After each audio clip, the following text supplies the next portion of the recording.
welcome back to my channel. My name is Desi, and this is going to be my May-June wrap-up. Okay, so for May and June, it was a pretty busy little time period of wrapping up school. You know how that goes. And just kind of getting into summer for a little bit and then jumping into summer school. So with the May and June, I read 7 books. So I read 3 in May because I think May should be called May-Cember, like May-December, because May and December are both of my months that I haven't read a lot of books, and I think it was just a super busy time. And June, I read 4 books. So I was kind of getting into my groove of summer, but then still had kind of summer school and errands and all the things. So I'm hoping now that everything is wrapped up and we are in July currently, I am excited for just being able to dive into my reads because I have plenty. But let's get to talking about my wrap-ups.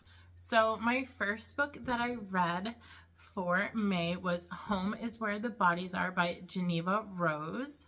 So this book follows 3 siblings, Beth, Nicole, and Michael. And their mother has recently passed. Their father mysteriously just vanished 7 years prior. So they don't know where he is. He left home one day and didn't return. No note, no nothing. And fast forward to current time, mother has since passed. They're clearing out her house and they decide to reminisce with some VHS tapes that they find in the attic as they're cleaning out the home. Now, Beth is the oldest, Nicole is the middle, and Michael is the youngest, I believe. And they all have kind of taken a different trajectory for their lives. Beth stayed at home to care for her mom while she was sick and in hospice. Nicole has struggled with some addiction issues, and Michael has left, went to college, and kind of went on more of the career-bound path and has done successfully well for himself. With that being said, they have a tumultuous relationship. They just are at odds. And I feel like this story is one of mystery, one of suspense, and it was a good read. I really liked getting the different perspectives and also the different sibling relationships and how complex those can be, and how even though we're raised in the same household, we have completely different experiences and opinions and views of our parents, of us, of how that relationship goes. And they truly stumble upon these VHS tapes. Let me round back. If you can hear fireworks, we are celebrating the 4th of July because it is in early July. So you're just going to get some background noise. But they stumble upon these VHS tapes and they want to reminisce on, you know, just better times as them as a family, as one does looking back on their youth. And they stumble upon VHS tapes that they probably wanted to keep hidden in the attic. And from there, they have to decide what to do with what they find on the VHS tapes, because it takes them on the craziest roller coaster. And I truly liked it. It was a decent book, and I kind of want to read a little bit more from her. My next book I read is The Family Next Door by Sally Hepworth. So I went with I would say family drama, kind of psychological thriller in a way. I wouldn't really describe it as a thriller, but it was a page turner. There was some mystery to it. We start off with these group of women, Fran, Essie, and Ange, and they live in Pleasant Court. They have families, husbands, live in the suburbs. Everything is kind of calm until Essie has her first child, and I believe the baby is very early stages of newborn, and she goes for a walk to the park, and struggles with some postpartum depression that is not noticed, and she leaves the baby in the park, and this is this manic episode that she has. With that being said, that's where the book starts, and she comes back to the baby, and the baby is thankfully still there and gets help, you know, so far so forth. And I was like, what is this book going to be about? Well, it really picks up when one of the units is sold, the townhouses is sold, and I don't know if it's a townhouse or a condo. Either way, it is sold, and it is to a single woman, and I believe her name is Isabel. So Isabella moves in, single, no husband, no boyfriend, no children, into this family kind of division and structure of the neighborhood. And she is the woman of the hour that is of mystery. And we're trying to figure out why she's there, because in her perspective, she's there for one thing. She's there to find something, and she knows it's here. And you go on this chase of like, is she trying to find like someone, something? And really, everyone has secrets behind their closed doors is what this whole book is about. And you really don't know your neighbors as well as you think. Again, I truly, really did enjoy this one as well. Actually, I enjoyed quite a bit of my books that I've read these couple months. My other book I got a hold of was The Women by Kristin Hannah. And this one, let me tell you, was chef's kiss. Like, chef's kiss, because Kristin Hannah does this, I feel like, trickery that literally tugs at every single emotion you have and every single heartstring that you have. I was not born in the Vietnam era, but that does not matter. The way she writes about this book in Frankie's point of view is mind-blowing. She really sets the whole story tone, not only as Frankie as a naive girl going into service at a young age. It follows her whole journey into womanhood, really, and just what she goes through. And then when she comes back, what else she goes through and the treatments. It is just heartbreaking and mind-boggling and eye-opening, and it's just a whole different perspective that I truly have not read about. And you do get a little bit of romance, you do get a little bit of just camaraderie between the soldiers, and also very heavy on the medical sense as well, because she goes into the service as an ER nurse. So you get a lot of those just depictions and scenes.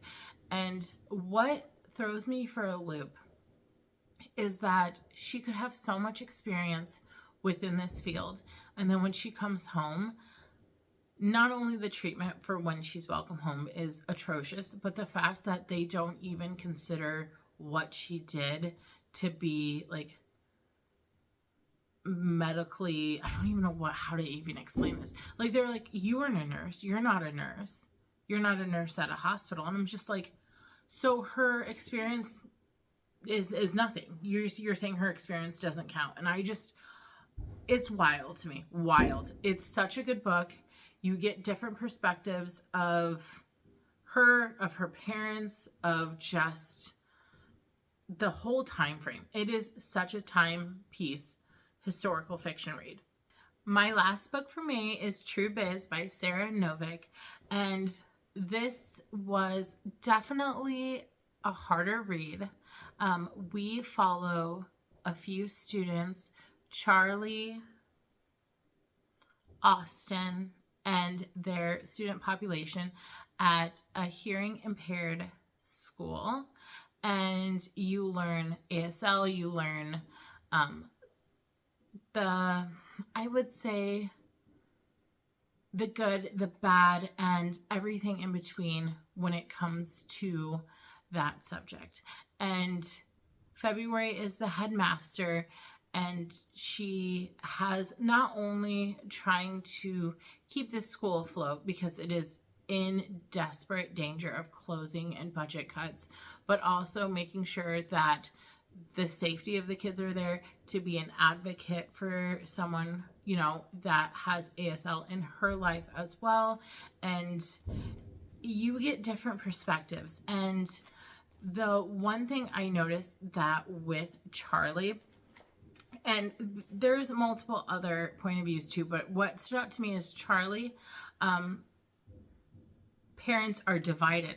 Her dad wants to learn ASL. Her dad wants to be immersed in this, I don't even want to say culture. I don't think that that's the right word. And I do apologize if I say anything, but he wants to be immersed in this world to benefit and help his daughter. And his wife, which they're divorced, which I don't think this is why they're divorced, but it wouldn't surprise me, to be honest with you, because they are both on completely different sides of this topic. She decided to push for the cochlear implant surgery, and it's not working for Charlie. It's malfunctioning. It's not working properly. Charlie is deciding not to tell her parents that it's not working as well, because she likes the fact that for herself that it doesn't work. I don't know how she gets away with this with, you know, doctors and whatnot. I'm not really versed in that category, but let's just say not working. She doesn't care. They put her in public school. It's not going great. They decided to take her to this private school that she's there during the week, comes home during the weekends. And I think that that's basically like a private school, but it is solely based for children with hearing impaired. And she meets Austin. Now, Austin comes from a lineage of deaf people in his family. And it is celebrated when they are born. And they're like, yay, you're part of the club in Austin's world. Well, he has a baby sister. And for once, besides his dad, who is hearing, his sister passes her hearing test. And he now has to deal with what it's like having a sibling that is hearing, and also what that means for his family that prides themselves, which is great for their family. But it's definitely a different dynamic. And sure enough, kids go missing at this school, and February has to deal with that too. And it is such a good read. I really liked it. I hope I summed it up well. That one was kind of harder to describe in a lot of ways because I wanted to do it justice, and I don't feel like I did it justice enough, but I really liked it. I really liked the information you got in the chapters, because some of the chapters had perspectives, but at the end of it, it was like what handouts might look like, what like knowledge might look like in that time frame, and what advancements have been made and what advancements need to be made, and you know, those black, white, gray areas of the whole subject. And it was just truly a great book. Okay, so I noticed for June my books were a little bit on the lighter side, which again I leaned into. My first book I read was The Highland Fling by Meghan Quinn, and this steamy book, let me tell you, Corks Kelly, Scottish, oh my goodness gracious. So we follow Bonnie. I love her name. It's so fitting. She decides, she recently loses her job, and she decides with her best friend to take an ad that they see for help wanted for a coffee shop in Corks Kelly, and it's like a six month lease. Like, come stay, run the shop. We're gonna go on a long stay vacation. The owners of the shop enjoy the town, yada yada yada. So she goes. She's like, "What do I have to lose? I have nothing going on." She goes. She meets the town, falls in love with the town, and she meets Rowan. And Rowan is the grumpy son of the owners, and he's a handyman, and he's there, and he reminds me, he gives me Luke Dane vibes from Gilmore Girls. If you know, you know.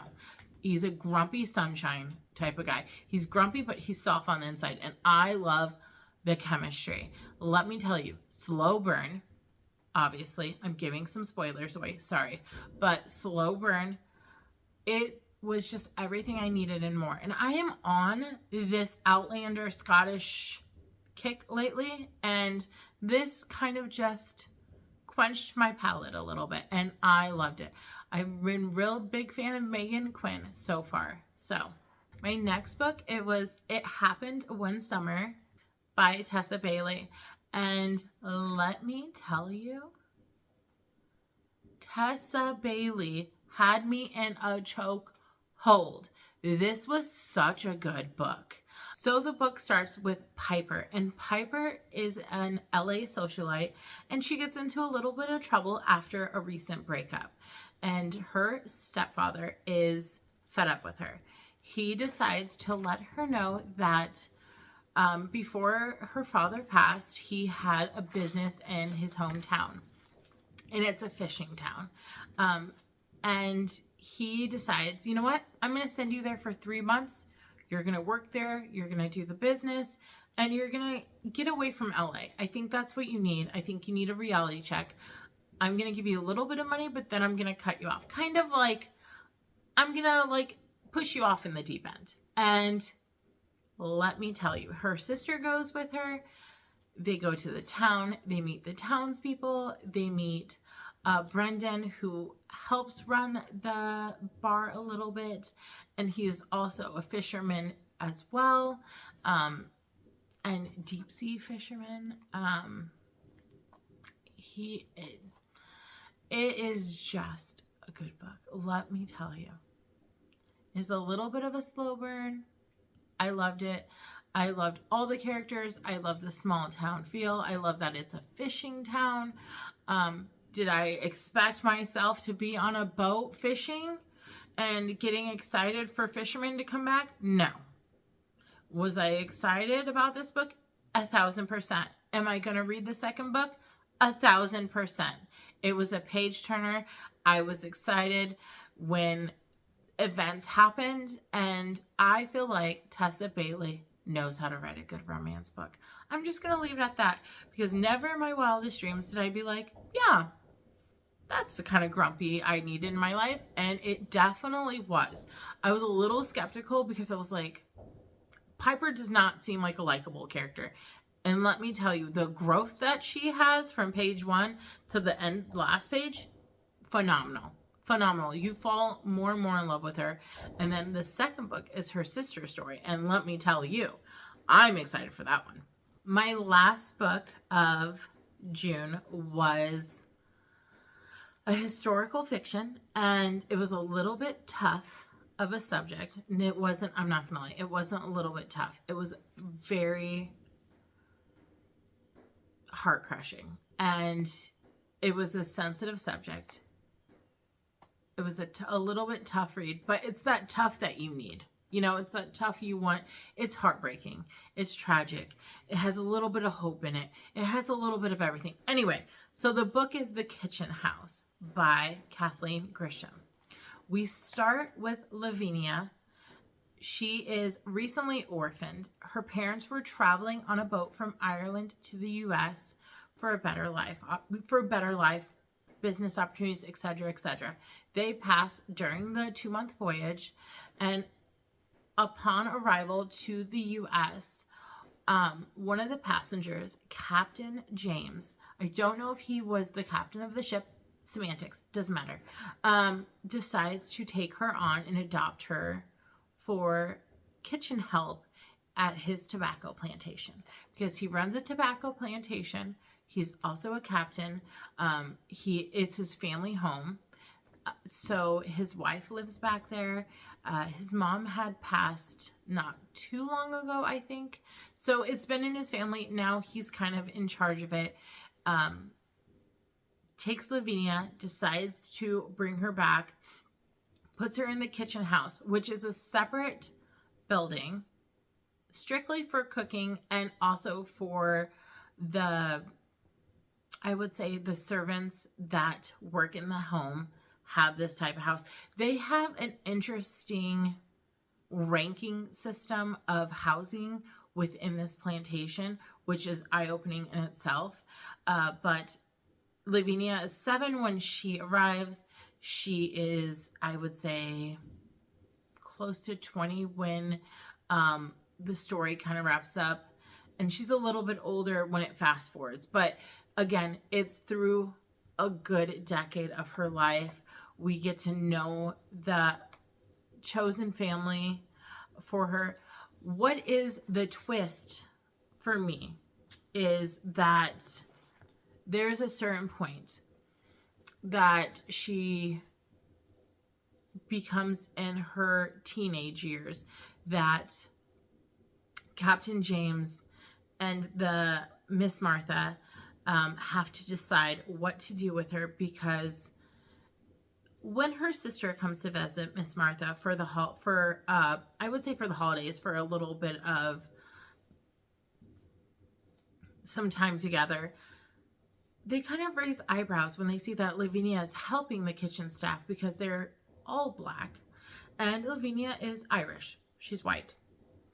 And she goes, that's the road you want to take with her. And it makes Miss Martha kind of question things, and they have to decide what they want to do with her, because she is in both worlds essentially. Because of her skin color, she has certain privileges, and it's like, do they want to go down that road and educate her and hopefully get her a match, or do they want to keep her with the help with the staff and with the slaves, because they are slaves. They're there, against their will. They have, papers and everything. And it's just such an eye-opening journey, because it truly is a story about like chosen family and choosing what you want. And in Lavinia's case, what her heart tells her, and kind of is such a different story when it comes to historical fiction, and just the treatment and the depictions of things. I want to say I got so emotional during this book, which made me love the book that it brought out those emotions. Not that it was like the greatest, I don't even know how to describe this. So I loved the book for what it was and what its storytelling and eye-opening, and just in such a look at a historical fiction of this time period that I truly, truly, truly did like. In the same case as the Kristin and Hannah, completely different topics, completely different decades, completely different situations, but still it gives you such insight. And my thought process is, that's something you need to like read about. That's something I would want to read about, because I want to know about everything, so it was such a good book, and I enjoyed it, and I enjoyed Lavinia's story, and I enjoyed learning about the side characters, as I like to call them, that we didn't get a lot of, I would say, perspective on, like Captain James and Miss Martha up at the main house. And then you also had the people taking care of Lavinia, like Belle and Mama and Papa Joseph and all of those characters. It was truly a full-bodied novel of a book. Well, that's going to do me for May and June. I enjoyed my books. I hope you enjoyed listening about them. And until next time, I'll talk to you soon.